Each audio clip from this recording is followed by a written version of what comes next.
दोस्तों, अगर आपको भी इलेक्शन कमीशन की तरफ से डिस्क्रिपेंसीज वाले नोटिस प्राप्त हुए हैं और आपके दिमाग में ये सवाल घूम रहे हैं, निस्तारण कैसे होगा, क्या हियरिंग के लिए जाना पड़ेगा, डॉक्यूमेंट कैसे अपलोड करने हैं, तो ये वीडियो स्किप मत करना, क्योंकि इस वीडियो में मैं आपके सारे कंफ्यूजन क्लियर करने वाला हूँ, वो भी बिल्कुल आसान भाषा में। तो दोस्तों, आप हमारे चैनल पर नए हैं तो पहले चैनल को सब्सक्राइब कर लीजिए, बेल आइकन को प्रेस कर लीजिए, ताकि इस प्रकार का लेटेस्ट अपडेट तुरंत आपके मोबाइल तक पहुंच जाए। वीडियो को स्टार्ट करते हैं। सबसे पहले आपको बीएलओ ऐप को अपडेट करके ओपन करना है। एसआईआर वाले ऑप्शन को जब आप ओपन करेंगे तो दोस्तों यहाँ पर एक नया ऑप्शन आपको delivery of schedule hearing notice का नजर आएगा। इसको आप जैसे ही ओपन करेंगे तो बहुत सारी लिस्ट लंबी चौड़ी आपको यहाँ पर नजर आएगी। लगभग सभी बीएलओ को 20% मतदाताओं के करीब नोटिस यहाँ पर प्राप्त हुए हैं। सभी स्टेट्स में ये सेम प्रोसेस रहने वाली है। जैसे जैसे एसआईआर की प्रक्रिया बढ़ती जाएगी, दूसरे राज्यों में भी यही प्रोसेस रहेगी। अब दोस्तों, आपके मन में पहला सवाल ये आ रहा होगा कि नोटिस आखिर किस कारण से इशू किए गए हैं, तो नोटिस भी हम देख लेते हैं। देखिए दोस्तों, इस प्रकार का नोटिस का प्रारूप आपको प्राप्त होगा। बीएलओ आपको ये डिलीवर्ड करवाएगा, आपके साइन भी लेगा पावती रसीद पर और आपका फोटो भी अपलोड करेगा। ये बीएलओ की प्रोसेस है। अब इस नोटिस के कारण हम देख लेते हैं। आपके और आपके माता पिता के बीच उम्र का अंतर 50 वर्ष से अधिक है, जो संभवतः गलत लिंक के कारण हुआ है। इस कारण इस मतदाता को यह नोटिस प्राप्त हुआ है।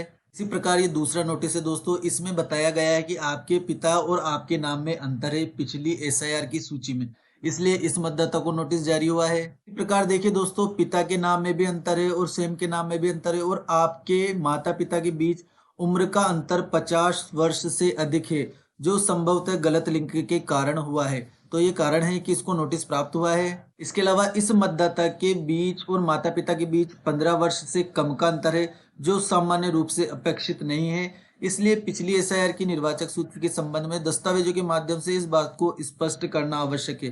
15 वर्ष का माता पिता और संतान के बीच में अंतर आ रहा है, इसलिए इसको नोटिस जारी किया गया है। दूसरी बात, माता पिता के नाम और स्वयं के नाम में भी अंतर है, इसलिए भी इसको नोटिस जारी किया गया है। इसी प्रकार आपको ऐसे व्यक्ति के पुत्र पुत्री के रूप में जोड़ा गया है जिसे अन्य 6 लोग भी पिता के रूप में दावा करते हैं, जिससे गलत लिंक होने का संदेह उत्पन्न होता है। तो 6 से ज्यादा संतानें यदि किसी के साथ मैप हुई है तो उसको भी नोटिस ईसीआई के द्वारा दिया गया है। यहाँ देखिए दोस्तों, आपके और आपके दादा दादी या नाना नानी के बीच उम्र का अंतर 40 वर्ष से कम है, जो संभवतः गलत लिंक के कारण हुआ है। नाना नानी या दादा दादी के साथ मैपिंग हुई है और 40 वर्ष से कम का अंतर आ रहा है, तो इसलिए भी ईसीआई ने इसको गलत माना है और नोटिस मतदाता को इशू किया है। तो ये सब कारण रहने वाले हैं जिनकी वजह से मतदाताओं को नोटिस इशू किए गए हैं। अब इनका निस्तारण आपको किस प्रकार करना है, वो प्रोसेस मैं आपको स्टेप बाय स्टेप बता देता हूँ। देखिए दोस्तों, जैसे आप हियरिंग डिलीवर शेड्यूल नोटिस को ओपन करेंगे, यहाँ पर मतदाताओं की लिस्ट आपको शो होगी। जिस भी मतदाताओं को नोटिस आप डिलीवर्ड कर रहे हैं, सबसे पहले आपको अपलोड रिसिप्ट पर क्लिक करके उसको ओपन करना है। अब देखिए दोस्तों, यहाँ पर अपलोड रिसिप्ट का ऑप्शन आपको नजर आएगा। जैसे आप इस पर क्लिक करेंगे तो choose from gallery capture photo ये ऑप्शन आपको मिलेंगे। तो यहाँ से आपको रसीद का फोटो अपलोड करना है। इसके अलावा किसको आपने डिलीवर्ड किया है उसका आपको सिलेक्शन करना है। सिर्फ मतदाता को किया है तो उसका, और अपलोड क्लिक फोटो पर क्लिक करके यहाँ से लाइव फोटो भी आपको खींचकर उसका अपलोड करना है। देन आपको सबमिट करना है। ये आपका सबमिट हो जाएगा। तो ये प्रोसेस है जो नोटिस डिलीवर्ड करते वक्त आपको अपनानी है। मतदाता का फोटो भी आपको क्लिक करना होगा, उसको अपलोड करना होगा, और रसीद भी आपको अपलोड करनी होगी। जिस मतदाता को आप नोटिस दे रहे हैं, रसीद में आपको दिखा देता हूँ और उसमें क्या लिखना है वो भी मैं आपको दिखा देता हूँ। देखिए दोस्तों, ये मतदाता के नोटिस की रसीद है, पावती यहाँ पर लिखा हुआ है। यहाँ पर आपको मतदाता का नाम लिख देना है, उसके पिता का नाम आपको यहाँ पर लिखना है, मतदान केंद्र की संख्या आपको लिखनी है, और जिस डेट में ये नोटिस आप उसको दे रहे हैं वो डेट आपको यहाँ पर डाल देनी है। उसके बाद यहाँ पर आपको मतदाता के सिग्नेचर करवा लेने हैं। नोटिस प्राप्ति के हस्ताक्षर जहाँ पर दिए गए हैं वहां पर आपको मतदाता के सिग्नेचर करवाने हैं और इस रसीद को आपको अपलोड करना है। लेकिन इसके साथ आपको एक अंडरटेकिंग भी अपलोड करनी है, वो भी मैं आपको दिखा देता हूँ। देखिए दोस्तों, ये अंडरटेकिंग निर्वाचन विभाग की ओर से दी गई है। डिस्क्रिपेंसीज नोटिस की पावती एवं सत्यापन में बीएलओ भाग संख्या, यहाँ पर आपको अपनी भाग संख्या लिखनी है। विधानसभा निर्वाचन क्षेत्र, आपका निर्वाचन क्षेत्र संख्या आपको लिखनी है। घोषणा करता हूं कि मैंने डिस्क्रिपेंसीज नोटिस में अंकित उपरोक्त निर्वाचक को नोटिस की तामील करवाकर उक्त डिस्क्रिपेंसी का सत्यापन कर लिया है। उक्त निर्वाचक के संबंध में अंकित डिस्क्रिपेंसी सही नहीं पाई गई है। उक्त निर्वाचक द्वारा उनके माता पिता दादा दादी अन्य का जो विवरण गणना प्रपत्र में अंकित किया गया था वह सही पाया गया है। मैं उक्त निर्वाचक का नाम अंतिम मतदाता सूची में शामिल करने की अनुशंसा करता हूं। और यहाँ पर आपको अपने सिग्नेचर करने, जिस भाग संख्या के आप बीएलओ है वो भाग संख्या आपको लिख देनी है साइन करके। तो ये डिस्क्रिपेंसीज की पावती के साथ आपको अपलोड करना है, यानी कि दोनों का एक साथ फोटो क्लिक करना है और एक साथ ही आपको इन दोनों को अपलोड कर देना है। इसका प्रिंट आपको निकाल लेना है। जितने भी आपके नोटिस प्राप्त हुए हैं, मतदाता को जब आप नोटिस डिलीवर्ड करवाते हैं, जब आप रसीद अपलोड करेंगे तो उसके बराबर में इसको रखना है और इसका फोटो आपको क्लिक करना है और इसी को आपको अपलोड कर देना है। विभाग के द्वारा कल जो निर्देश दिए गए थे उनमें बताया गया था कि केवल आपको पावती रसीद करनी है, उसी के ऊपर आपको टिप्पणी कर देनी है। लेकिन आज ये नई अंडरटेकिंग जारी की गई है और इसको भी अपलोड करने के निर्देश दिए गए हैं। देखिए दोस्तों, इसके लिए कोई लिखित में आदेश तो प्राप्त नहीं हुआ है, लेकिन व्हाट्सएप पर ईआरओ की ओर से मैसेज प्राप्त हुआ है कि नोटिस प्राप्ति के उपरांत आपको पावती एवं एक अंडरटेकिंग की एक साथ फोटो पावती वाले ऑप्शन में अपलोड करे तथा फोटो वाले ऑप्शन में ईएफ फॉर्म को अपलोड करना है।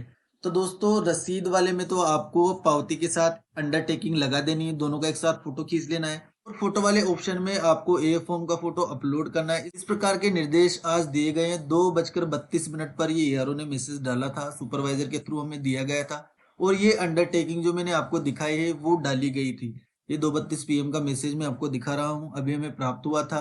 तो दोस्तों, यहाँ पर हियरिंग के लिए, सुनवाई के लिए किसी भी मतदाता को उपस्थित नहीं होना है। सारा कार्य बीएलओ को ही करना है, लेकिन आपको अपनी सुविधा के लिए एक डॉक्यूमेंट मतदाता से लेकर आपके पास रख लेना है। इन फ्यूचर आपको आवश्यकता पड़ सकती है, क्योंकि नोटिस आप डिलीवर्ड करवाने मतदाता के पास जाएंगे, उसका फोटो भी लेंगे, तो एक डॉक्यूमेंट का फोटो आपको लेकर अपने पास रख लेना है, स्टोर कर लेना है मोबाइल में, ताकि इन फ्यूचर यदि आपको आवश्यकता पड़ती है तो ईआरओ कार्यालय में आप उसको जमा करवा सकते हैं। क्योंकि बीएलओ के पास अभी तक डॉक्यूमेंट अपलोड करने का कोई ऑप्शन नहीं है और कोई निर्देश भी निर्वाचन विभाग की ओर से नहीं है कि इन मतदाताओं से डॉक्यूमेंट लेने हैं। अपलोड चूज रिसिप्ट वाले ऑप्शन पर आपको क्लिक करके एक तो पावती रसीद और डिस्क्रिपेंसीज को भरकर दोनों का एक साथ फोटो अपलोड कर देना है। दूसरी बात, यहाँ पर कहा गया है कि ईएफ का फॉर्म आपको अपलोड करना है, लेकिन यदि आप उसके घर पर जा रहे हैं तो मतदाता को नोटिस देते हुए आप उसका फोटो भी अपलोड कर सकते हैं, कोई प्रॉब्लम आपको यहाँ पर नहीं होगी। देन सबमिट रिसिप्ट पर क्लिक करके आपको इस फॉर्म को सबमिट कर देना है, आपका फॉर्म सक्सेसफुली सबमिट हो जाएगा। तो दोस्तों, नोटिस का निस्तारण करने के लिए एक तो आपके पास अंडरटेकिंग होना आवश्यक है, दूसरी बात एक डॉक्यूमेंट आपको मतदाता का लेकर रख लेना है, क्योंकि इन फ्यूचर इसकी आवश्यकता आपको पड़ सकती है। दूसरा, फोटो भी आपको अपलोड कर देना है, क्योंकि जब मतदाता के पास आप नोटिस डिलीवर करवाने जा ही रहे हैं तो फोटो खींचकर अपलोड करने में कोई प्रॉब्लम यहाँ पर नहीं है। इससे बिल्कुल फेयर कार्य हमारा होगा कि हमने मतदाता को नोटिस डिलीवर्ड करवा दिया है। और इन फ्यूचर यदि डॉक्यूमेंट की आवश्यकता पड़ती है, निर्वाचन कार्यालय हमसे मांगता है, तो उन सबका एक डॉक्यूमेंट लेकर अपने पास मोबाइल में सेव करके रख लेना है, ताकि यदि जरूरत पड़ती है तो हम निर्वाचन कार्यालय को दे सके। तो दोस्तों, अब आप समझ गए होंगे कि डिस्क्रिपेंसीज नोटिस का निस्तारण किस प्रकार करना है। हियरिंग के लिए किसी भी मतदाता को नहीं जाना है, लेकिन मतदाता के घर आप नोटिस डिलीवर्ड करवाने जा रहे हैं तो एक डॉक्यूमेंट आपको लेकर रख लेना है, क्योंकि इन फ्यूचर आपको इसकी आवश्यकता पड़ सकती है और बार बार आपको मतदाता के पास जाना भी नहीं पड़ेगा। तो दोस्तों, वीडियो अगर आपको यूजफुल लगी हो तो वीडियो को लाइक करके चैनल को सब्सक्राइब जरूर कर दे। कोई क्वेरी यदि आपकी है तो कमेंट बॉक्स में मुझे जरूर बताएं। Thank you.